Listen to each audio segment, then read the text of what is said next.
হরে কৃষ্ণ। আসছে পুরুষোত্তম মাস।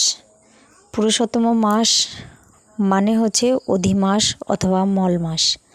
অনেকেই মল মাস বলে চিনে থাকে, আবার অনেকে অধি মাস বলেও চেনে, কিন্তু এর শাস্ত্রীয় নাম হচ্ছে পুরুষোত্তম মাস।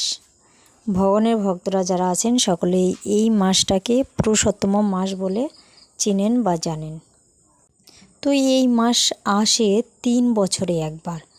32 মাস পরে 33 মাসে এই মাস হয়ে থাকে। ওই জন্য 33 সংখ্যাটা অতি উত্তম বা অতি প্রিয় বা অনেক গুরুত্বপূর্ণ।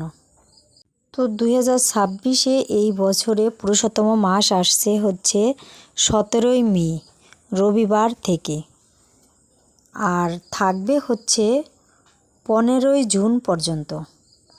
অনেকেই এই মাসে একদিন আগে পালন করতে শুরু করবে, মানে হচ্ছে 16ই মে প্রতিপদ থেকে। আবার অনেকে 17ই মে আমাবস্যা থেকে শুরু করবে। তো 16ই মে অথবা 17ই মে দুটোই করা যাবে, তবে 17ই মেটায় অধিকাংশ মানুষ করবে। তো সকলে এই মাস পালন করবে।